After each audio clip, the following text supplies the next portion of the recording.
thing about wanting to be a head teacher seems to be very narrow in people's mind. That people will work for certain head teachers and they will automatically then assume that the role of head teacher has to fit one of the moulds that they've seen somebody operating under. And it's not the case. You know, my predecessor was a very quiet, unassuming, certainly not power crazed, and enjoyed writing a lot of things down on paper and formulating strategies in his office, and then using the skills of the people around him and on his senior leadership team to be able to cascade that down and drive with the energy and enthusiasm. But unless you've worked for someone like that and you are like that yourself, you don't think that the skills that you have got or the skill set that you have got is going to lend itself to being a head teacher. And the reverse is true. I think the education system needs a very wide variety of people in headship posts or principals posts or whatever you want to call them. Because if everybody fitted the same mould, schools would all operate in the same way. The choice for parents and choice for teachers when they're choosing the sort of schools to be recruited to is then diluted and diminished. Motivating people is, you know, it's probably the third bullet point down on every head teacher's job description. You know, we are seeking a leader who can innovate, create, inspire, motivate.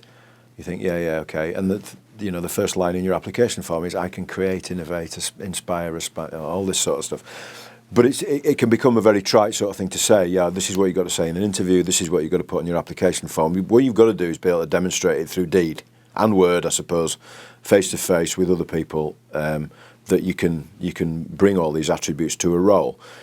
I see it arguably not as the third bullet point on my job description, but as the first one. I arguably have to motivate the people that have to motivate. So I have to motivate my deputy heads, my assistant heads, and my other senior leaders to make sure that they're cascading everything down that we aspire to as an organisation to the rest of the staff, because it's the staff's idea then to get that down to the students. But, you know, maybe I'm a little bit different to some other people in my position. I can't leave it there. Not that I don't trust my people to be able to go and do that. I want to go be the direct interface with some of these stakeholders, I suppose, in our school, and which is why I still enjoy direct interaction with students that are underperforming. The pressure of a school leader, and certainly of a head teacher these days, is accountability, and it's accountability from every angle.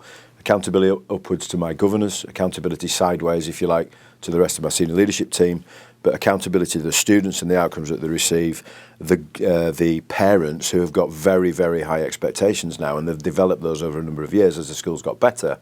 But I suppose more so accountability to myself, because the day I come into work and think I'm not giving this 100%, I'm not being as effective as I should be, I'm not taking key decisions, or if I'm taking key decisions, I'm getting them wrong, is the time that my accountability mechanism kicks in and says, you need to leave and go somewhere else. So I suppose those are the challenges.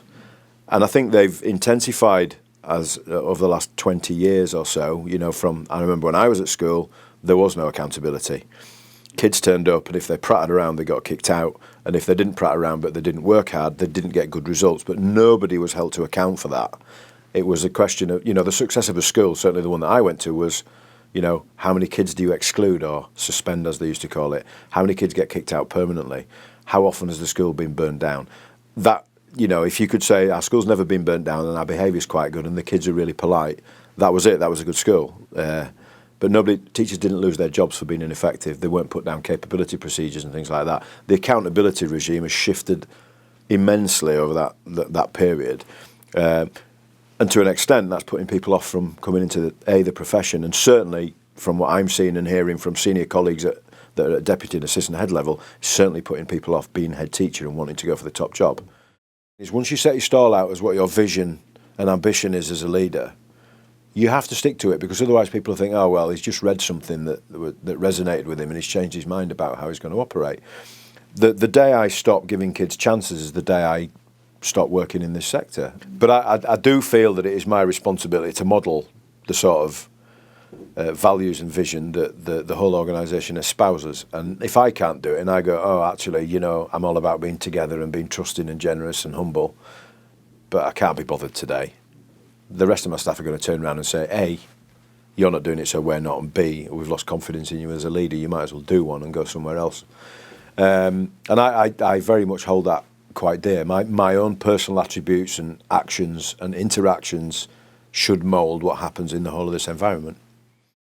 I personally define success as, for children in this school, for students in this school, as getting as much out of the school system and out of their education as they can in the time that's allowed. That's all success is. That might mean that they don't get any GCSEs whatsoever, but they were never getting any GCSEs when they came in. What's more important to me is that they leave this place and be able to move on to the next part of their education or their life appropriately equipped and skilled.